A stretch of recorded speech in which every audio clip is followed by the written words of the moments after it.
Good evening, everyone, and welcome to the Urban Spokesman. My name is Chris Sanders, giving micromobility users the news they need to stay up to speed on micromobility and urban infrastructure in New York City.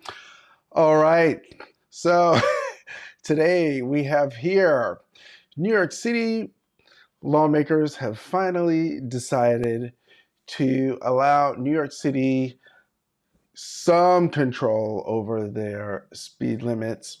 So basically, this new law called Sammy's Law, named after a child victim of traffic violence. The car was speeding too fast and murdered the child, and the child's mother decided to pursue justice in the form of getting the New York State to lower the speed limits in New York City, or to give New York City the ability to lower its own speed limits so that it is safe for children to walk around.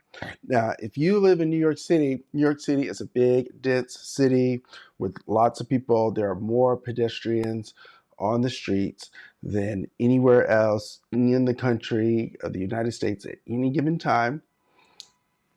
So we need this life-saving legislation 20 miles. After about 20 miles per hour, the likelihood of a child getting harmed or killed when the car hits the child, it goes up exponentially. Same thing for adults.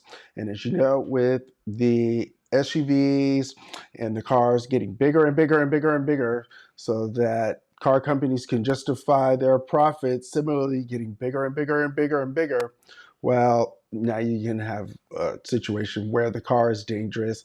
And look, a lot of these cars, people can't see in them. They're driving, they can't see who's on the side, who's in front of them.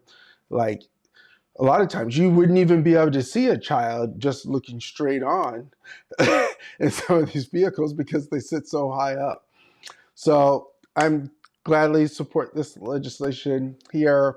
I think that this New York State should not be in the business of dictating the speed limits of New York City, because a lot of those lawmakers are not from New York City. They don't live in New York City every day. They don't understand the makeup of the people living in New York City every day.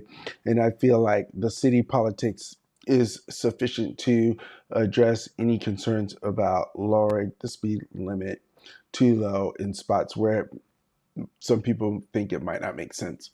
But this is a step in the right direction. Congratulations, Kathy Hochul. Congratulations, everyone involved. Sammy's Law. Yeah, it really shouldn't take someone's death, to do the right thing. They always, we say in New York City, every time someone gets killed in traffic violence and car violence against pedestrians and people walking or cycling or whatever, that it seems like that's the only way they're able to do the things that they're supposed to do. They never want to get in front of, they never want to prevent the problem. They always wait until the problem already happens before they want to fix it. So, congrats to everyone involved with the legislation. Yeah. So congrats to everyone involved, the Eckstein family, all that, Kathy Hochul. Thank you to all the activists, the Families for Safe Streets, Transportation Alternatives. All right, so the next item I want to talk about is, the Justice Department is about had enough of New York City's finest NYPD parking on the sidewalk. Hell, I fucking hate when they park on the, oh, I shouldn't say that word, but I hate when they park on the sidewalk. Like, they like to park on the sidewalk on 30th Street, and they like to park on the sidewalk 125th Street in Harlem.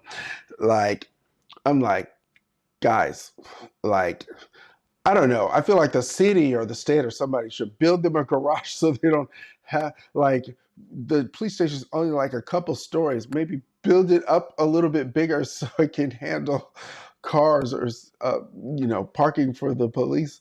Seems like that should be normal and nice. Oh, and also I forgot to mention 145th and St. Nicholas. Oh my God, the police park on the sidewalk there. You can't even walk down the street. I'm like, what the fuck is going on here? Like, come on, police. Like, you got to do better. You're supposed to be the finest. You're going to have to be the finest. People expecting the finest. They're not expecting some entitled brat mentality where, oh, I can just do it. Like, you have to they're supposed to follow the laws like everybody else. And I'm glad the Justice Department is finally taking it seriously. So let me read a little bit of this. The U.S. Department of Justice has demanded that the NYPD stop allowing officers to park illegally around station houses because the resulting obstructions are a violation of the Americans with Disabilities Act. And the feds told the NYPD that the Civil Rights Division will sue if NYPD does not clean up its act. I think you should sue first, and then so they can clean up their act, because I think the threats are great, but probably best to sue them and then drop it if they clean up their act. So you know, so that's how I think it should work. But you know, kudos to them. Hope they do it and hope they're very successful, because it does violate, like on all of these streets where the police are parking on the sidewalk. You can't get a wheelchair through there. Someone with a walker can't go through there. They got to go around the police car or around the. It's not even a police car, just the police car. It's also the police officer's personal vehicle. They got to go around their personal vehicles out into the street. And on the other side, if it doesn't go to the end of the block, that's when they can get back on the sidewalk. I mean, it's truly crazy. Glad that people are looking into that. Hopefully they're successful. Let me know what you think down in the comments, please. I guess I'm supposed to say that you can like and subscribe to the channel, like the video, all that. I'll make some more videos. I'll make them better. All right, let's have a good night, and I will see you tomorrow for Earth Day. All right, ciao.